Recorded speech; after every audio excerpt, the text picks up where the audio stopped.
Bienvenidos a Escuela de Pescadores. ¿Qué hacer con los nuevos convertidos? ¿Cómo discipularlos?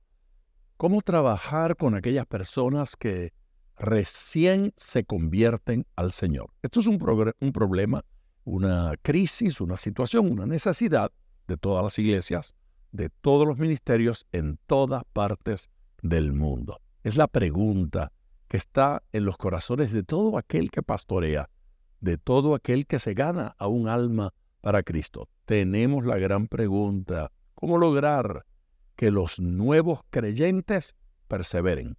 ¿Cómo lograr que se mantengan en Cristo? Así es que presten mucha atención a lo que vamos a hablar hoy en Escuela de Pescadores. Soy el pastor Díaz Pavón, contento de estar con ustedes nuevamente y poder tratar un tema tan importante como esto. La gran pregunta que se mantiene sobre el tapete en cada mesa y en cada conversación pastoral es: ¿basta con evangelizar o debemos discipularlos? ¿Basta con ganarlos para Cristo? ¿Basta con el nuevo nacimiento? Si vamos a la Biblia, si vamos a las Escrituras nos van a decir que el trabajo con una persona, con una vida, es mucho más que simplemente predicarle y evangelizarla. De ninguna manera estoy menospreciando el tema de la evangelización, de la proclamación, de la predicación del evangelio, porque yo soy evangelista, yo soy predicador. Ganar almas para Cristo ha sido mi trabajo durante más de 50 años. Pero hoy tengo que hacer el planteamiento. Tal vez debemos comenzar la historia de hoy en nuestro podcast recordando al gran Juan Wesley. No sé cuánto sabe usted, cuánto conoce de Wesley, pero Juan Wesley, algunos lo han considerado el más grande evangelista de la historia, otros han dicho el más grande misionero de la historia, sin duda alguna.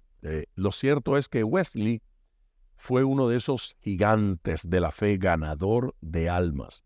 No solo en su país, pero en muchos países, incluyendo América. Y ha sido una influencia a través de las edades. Cuando hablamos de ganar almas, tenemos que hablar de él. Cuando hablamos de la proclamación del Evangelio, de la predicación, tenemos que hablar de los hermanos Wesley y de la influencia de su ministerio. Pues ese gigante de la fe en una ocasión dijo: si vamos a parir, si vamos a engendrar hijos bastardos, tal vez sería mejor nunca engendrarlos. Él no estaba hablando simplemente de la mujer que está embarazada o el hombre que engendra un hijo. Él estaba hablando directamente del ganador de almas, de aquella persona que se ocupa de compartir el Evangelio con una vida necesitada. La gran pregunta es, después de convertirse, ¿qué? Para Wesley, criar era tan importante como engendrar o parir o ganarse a una vida para Cristo. Wesley insistentemente decía que el discipulado tenía que ser permanente. No podemos hablar de ganar almas si no hablamos de discipular. ¿Cuántos convertidos permanecen en Cristo en nuestras iglesias? ¿Cuántos perseveran después de una cruzada evangelística? Esa ha sido mi tarea. Las cruzadas, las campañas. La seria pregunta es: cuando regreso un año después a ese lugar donde celebré la campaña, ¿cuántas personas encuentro perseverando en las iglesias que se convirtieron en mi campaña? Cuando un domingo vemos personas llegar al altar, aceptar a Cristo, convertirse al Señor, ¿cuál es la expectativa que tenemos de que esa gente que pasó al altar o levantaron la mano o llenaron la tarjeta, no importa la manera en que lo hacen en su iglesia, cuántos de ellos un año después todavía están en nuestras iglesias, todavía perseveran en el Señor? Definitivamente levantar la mano no es suficiente. Hacer una oración no es suficiente. Llegar a un altar no es suficiente. Necesitamos que suceda algo más. Alguien ha dicho que si lográsemos que un pequeño por ciento mayor de gente perseverase después de la conversión, tendríamos un avivamiento, una revolución espiritual.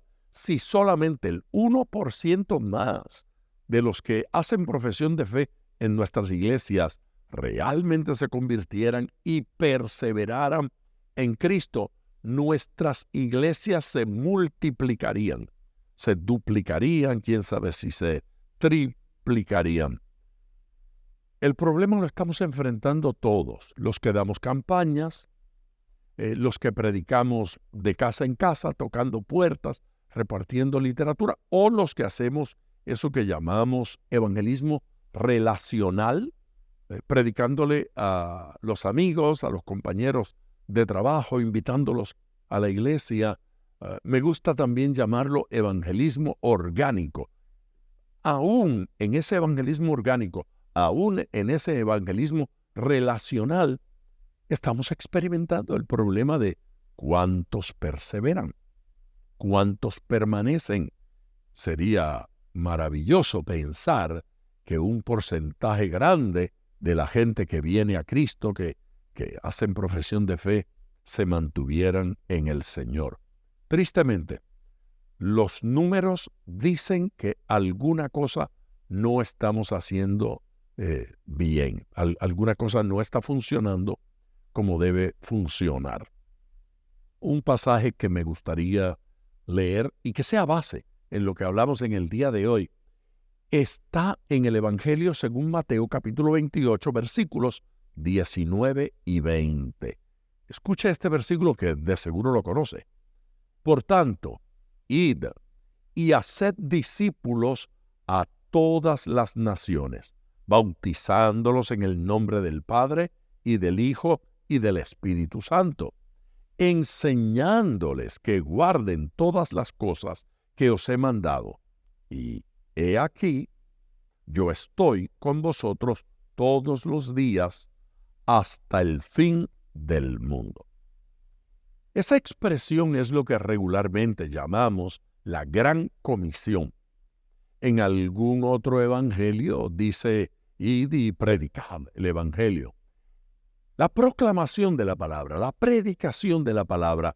Aquí Mateo utiliza el término discipular, hacer discípulos. No dice simplemente predicarle, está englobando la labor, la tarea y la responsabilidad que tenemos con los nuevos creyentes, con aquellas personas que estamos alcanzando. Mateo nos está diciendo que la expresión de Jesús implicaba que debíamos discipularlos.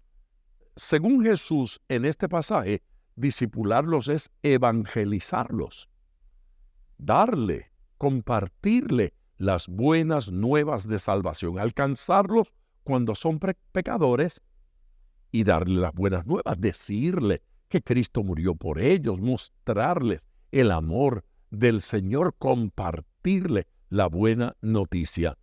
Pero la historia no terminó allí. Observe usted que dice particularmente que hay que bautizarlos. ¿Cómo hago ese discipulado? Evangelizo, número 1, pero después dice bautizándoles. No dice, además de discipularlos, bautícenle. Allí no dice así. Allí dice, id y haced discípulos a todas las naciones. ¿Cómo? Bautizándolos. Así es que la predicación, la proclamación de las buenas nuevas es parte del discipulado. Pero no solo eso, hay que bautizarlos, bautizándolos en el nombre del Padre y del Hijo y del Espíritu Santo. Así es que en ese proceso de bautismo deben conocer al Padre, deben conocer al Hijo, deben conocer al Espíritu Santo. El proceso de discipular es introducir a Dios a la vida, a la mente, al corazón de la persona que estamos evangelizando. Sigue diciendo, versículo 20, enseñándoles. Entonces, discipulado fue predicación, fue proclamación, fue bautismo, fue preparación para el bautismo. Y ahora dice que hay que enseñarles, enseñándoles. Algunos piensan que discipular es solo enseñar, pero este pasaje dice que enseñar es parte del proceso de discipular. Discipular es mucho más que teoría. Es ejemplo, es modelo, es acompañarlos, es tomarlos de la mano. La idea de discipular es retroceder por el camino que ya anduve. Retroceder para encontrar en el camino a una vida necesitada, a un discípulo, tomarlo de la mano y llevarlo conmigo. Es acompañarlo en el proceso de crecimiento. Es acompañarlo en el proceso de desarrollo. Yo quiero en el día de hoy compartir con ustedes un material que hemos preparado para el discipulado, para acompañar al nuevo convertido, que no lo puedo dejar fuera de nuestra conversación. Y estoy hablando del Nuevo Testamento del pescador. Les voy a compartir algunos detalles en cuanto a él en un minuto, pero volvamos a este versículo, a estos dos versículos, enseñándoles que guarden todas las cosas que os he mandado. ¿Qué es lo que le vamos a enseñar? Todo. El proceso de discipulado es todo, todas las cosas que os he mandado. Jesucristo está diciendo, esto que yo he enseñado durante estos años en la tierra, esto que he compartido con ustedes, con los discípulos cercanos, esto yo quiero que todo aquel en toda nación donde se predique, allí reciban las buenas nuevas, aprendan quién es Dios el Padre, Dios el Hijo, Dios el Espíritu Santo, sean bautizados y todo lo que yo he dicho, todo lo que he enseñado, quiero que ellos lo escuchen también. Le dijo a los discípulos, a los apóstoles, esto que les estoy dando no es solo de ustedes, va a ser de todo creyente, de toda persona. Por lo tanto, en el proceso de evangelización, nosotros debemos entender que tenemos la responsabilidad de lograr que ese nuevo creyente conozca todo lo que Jesús enseñó. No parte de lo que Jesús enseñó, sino todo lo que Jesús nos enseñó, todo lo que Jesús mandó, todo lo que Él ordenó. Sigue diciendo, he aquí, dadas estas circunstancias, yo estoy con vosotros todos los días hasta el fin del mundo. Amén. Esas fueron las palabras del Señor Jesucristo. Ahora bien, si la responsabilidad es lograr que el nuevo creyente, que el nuevo discípulo sepa todo lo que el Señor mandó, todo lo que el Señor ordenó, nuestra responsabilidad para con el nuevo creyente es todo el Nuevo Testamento. La realidad es que más allá, desde la profecía del Antiguo Testamento hasta todo lo que el Señor Jesucristo enseñó. Por esa razón, al preparar material para los nuevos convertidos, hemos considerado colocar todo ese material en el contexto del Nuevo Testamento. El Nuevo Testamento del pescador, y supongo que lo que estoy diciendo, que lo que estoy hablando en este momento va a ser, pues, interesante, atractivo para todos los pastores, para todas las iglesias, para todos los evangelistas, los predicadores, para toda persona que se ocupa y se responsabiliza por alguien que se convierte. Entonces, este material y este comentario que les estoy haciendo sobre él le va a resultar interesantísimo y me parece que de alguna forma tengo en mis manos, pues, respuesta a las preguntas que nos hacemos acerca de qué hacer con el nuevo convertido. Mire, en primer lugar, el material que se ha preparado en el Nuevo Testamento del pescador está escrito para que todo creyente lo pueda entender.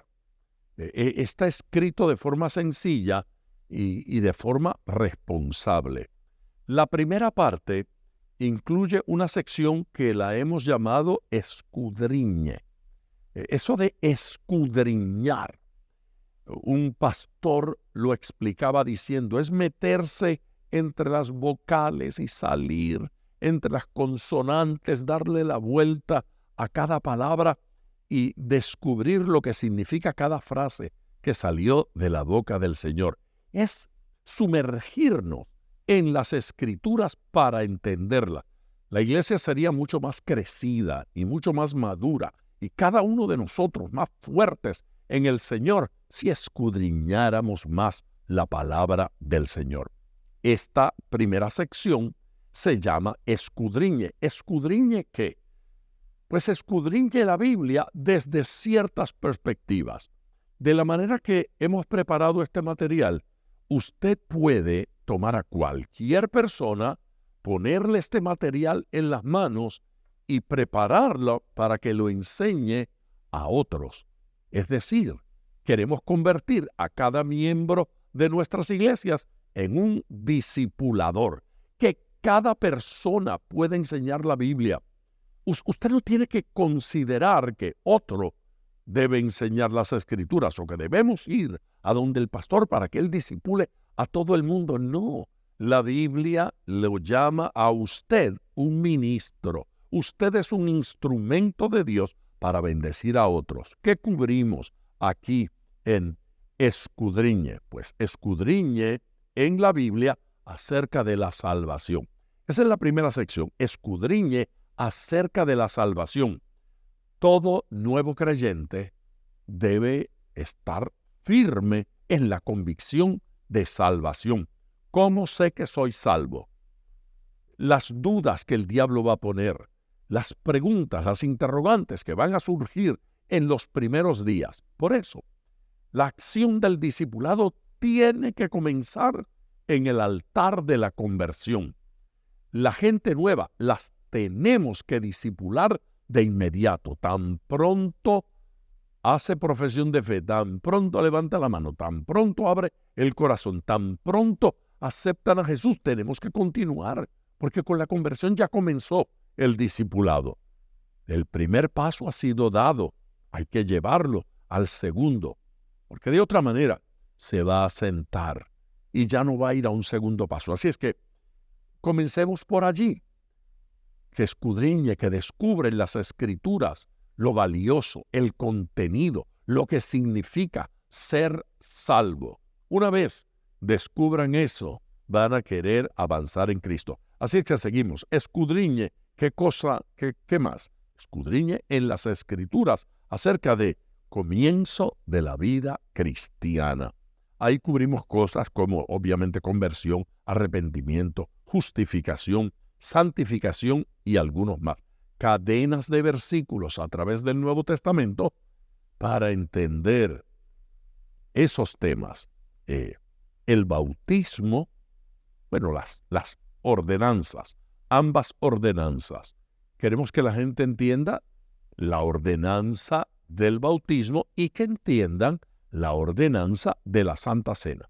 Los cristianos respetamos, consideramos y creemos en dos ordenanzas que el Señor establece en el Nuevo Testamento. La una es bautizarse y la segunda es participar de la mesa del Señor. Seguimos escudriñando. Escudriñen la Biblia sobre madurez cristiana. Porque de lo que estamos hablando es de eso, de tomar a la persona en la conversión y conducirla a la madurez, conducirla al crecimiento. Toda persona que se convierte debe anhelar crecer, como todo niño que nace, anhelar crecer, desear hacer ejercicios, desear comer bien. No basta con alimentarse bien, es necesario ejercitarse. Así es que estamos llevando a la gente no como en un colegio que solo le damos teoría, pero lo conducimos en la vida práctica hacia la madurez espiritual. Ahí vamos a considerar en ese proceso de madurez aquí, en el libro, en el el Nuevo Testamento del pescador, una serie de herramientas que nos conducen a la madurez cristiana. ¿Cuáles son esas herramientas? Continuo avance, el concepto de continuo crecimiento. No crecimiento por etapas. Estoy aquí y luego voy al segundo grado, al tercer grado. No, continuo, es como la luz de la aurora, que va en aumento hacia la perfección. La realización de ministerio, la práctica, el ejercicio. Otra herramienta, la oración, aprender a orar, enseñarles a orar, que ellos pueden comunicarse con Dios directamente. Discipulado no estaría completo ni sería real si no conducimos la gente al aprendizaje de la oración de petición, la oración de alabanza, la oración de acción de gracias, de gratitud, la oración de confesión de pecado. Es necesario que la gente descubra que orar es hablar con Dios. ¿Y hablar de qué? Hablar de todo lo que me pasa, hablar de mi vida, hablar de mi experiencia. Otra cosa, otra herramienta para avanzar en Cristo. Otra herramienta en esto de el camino hacia la madurez es la Biblia. Aprender a leer la Biblia. Así es que en el Nuevo Testamento del pescador tenemos una sección para enseñarle con argumentos neotestamentarios del mismo Nuevo Testamento cómo leer la Biblia, cómo estudiar la Biblia, cómo profundizar en la Biblia, cómo cuidarnos de no desarrollar una falsa doctrina, sino interpretar la Biblia de manera responsable. La otra herramienta, congregarse. Hay que enseñarle al Nuevo Testamento a amar al nuevo convertido, amar la iglesia local, amar el congregarse, la iglesia como familia de Dios. Observe cuánto material estamos incluyendo en este manual que lo hemos llamado Nuevo Testamento del Pescador, que ya les dije, es un Nuevo Testamento con cadenas de versículos como la Biblia del pescador para llevar al nuevo creyente en el crecimiento. Hace unos días le explicaba a un pastor acerca del contenido del Nuevo Testamento del pescador y él me dijo, pero eso no es solo para nuevos convertidos, eso lo puedo dar a los líderes en mi iglesia. Y me dijo, hasta yo tengo deseo de hacer estos estudios bíblicos. Yo creo que él tiene razón. El servicio es la otra herramienta. Cómo servir, cómo bendecir a otros y crezco sirviendo a otros. Bueno, esas son herramientas dentro de un escudriñe que se llama Escudriñe la Biblia sobre la madurez cristiana. El próximo escudriñe es escudriñe en la Biblia acerca de la iglesia. Necesitamos que la gente entienda qué cosa es la iglesia y cuáles son los derechos y las responsabilidades. Ser miembro de una iglesia local me da derechos. Ser miembro de una iglesia local sugiere responsabilidades para con Dios en esa iglesia local. Continuamos.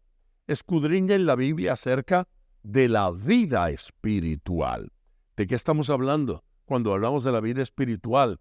Bueno, del Espíritu Santo como Dios en nuestras vidas, del templo del Espíritu Santo, que es nuestro cuerpo, de la llenura del Espíritu Santo que debe procurar todo hijo de Dios, todo creyente, de los dones del Espíritu Santo, del fruto del Espíritu Santo. Es un curso de discipulado comprensivo, en el cual incluimos casi todos los aspectos, cuando menos todos los que se nos ocurrió que debíamos cubrir. El carácter del cristiano y el Espíritu Santo, la vida personal, cómo Dios modifica nuestras actitudes y demás. El otro escudriñe en la Biblia acerca de las dificultades, tentaciones, caídas, pecado, depresión, tristeza, incomodidad, enojo, ira, ¿Cómo los manejo? ¿Cómo debo manejar eso en Cristo? Ahora que soy cristiano, cuando me enojo, ¿permito que la ira me domine o la domino yo? ¿Me puedo controlar aun cuando estoy airado?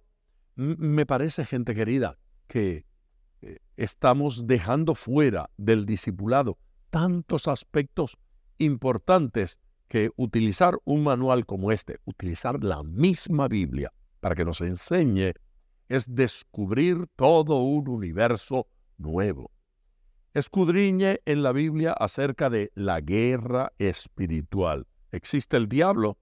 ¿Hay demonios? Sí, Señor.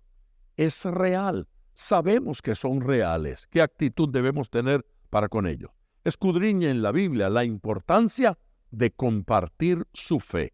El nuevo convertido, posiblemente, es la persona dentro de nuestra comunidad cristiana que mayor relación tiene con no convertidos, que más no convertidos conoce.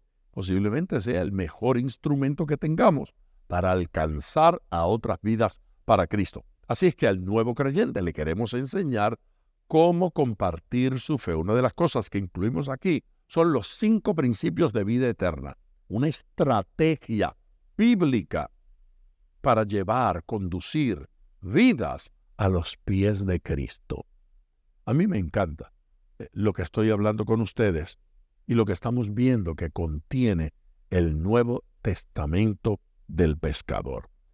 Así es que quiero sugerirle que de alguna manera busque la forma de encontrar dónde, en su ciudad, en su país, quién lo está distribuyendo. En estos días tuve una conversación con el hermano Eleazar Ortiz.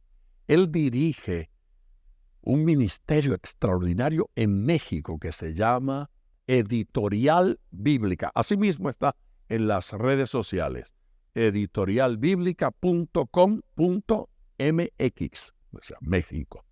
Editorial Bíblica.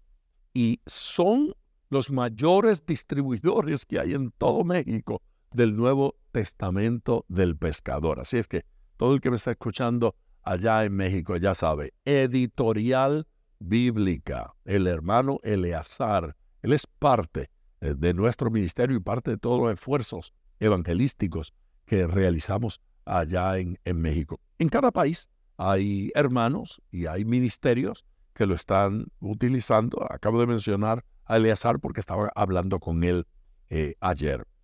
Bueno, escudriñe cristianismo en familia y cristianismo en sociedad. El creyente en la política, el creyente en la vida social, en la ciudad, en la familia, en el hogar, en el matrimonio, los hijos. Escudriñe en la Biblia vida cristiana de éxito, anhelo, logro, satisfacción, prosperidad, éxito. ¿Qué dice la Biblia de eso? Tenemos que aprenderlo. Escudriñe la Biblia, en la Biblia, las razones cristianas de la esperanza.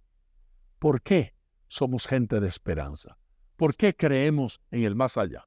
¿Por qué creemos en una vida después de la muerte? ¿Por qué creemos en el cielo? ¿Qué de la maldad? ¿Cómo se originó? ¿Qué pasó? ¿Qué de las calamidades? ¿Qué de los huracanes, los terremotos? ¿Qué de la muerte? ¿Qué del engaño religioso? ¿Qué de las falsas religiones? El cristiano y la segunda venida de Cristo. En esa sección de escudriñe terminamos, esa es la número 12, el cristiano y la segunda venida de Cristo, y en ese abundamos bastante. Hay mucho más en este Nuevo Testamento, pero me parece que he compartido con ustedes las cosas principales. Solo menciono 2 de ellas que me parece que debe usted tener en mente y considerar. Una, aparte de esas lecciones que ya les hablé, compartimos todo el estudio bíblico y la capacitación para el bautismo. Lecciones para el bautismo en agua. Y ahí pues una serie de verdades y de principios que debe conocer la persona que va a descender a las aguas bautismales. Eso significa que en el Nuevo Testamento del pescador usted tiene el Nuevo Testamento. Número 2, usted tiene las lecciones de discipulado que le llevan desde la conversión hasta la madurez cristiana. Número 3, usted tiene las lecciones para el bautismo. Todo un curso de preparación para la gente que nos estamos ganando para el Señor. Y además hay una serie de artículos que tratan a profundidad diversos temas. Le menciono algunos. Los primeros pasos del creyente, la importancia de la oración, la Biblia como el manual del creyente, la iglesia como familia espiritual, el bautismo en agua, el fruto del arrepentimiento y cómo compartir su fe. Aparte de todo lo que le había hablado, estos son artículos que están allí, que los escribí yo personalmente, para darle un enfoque directo en una porción pequeña de unas 1000 palabras para que usted tenga algo que poder leer rápido y poder compartir de inmediato.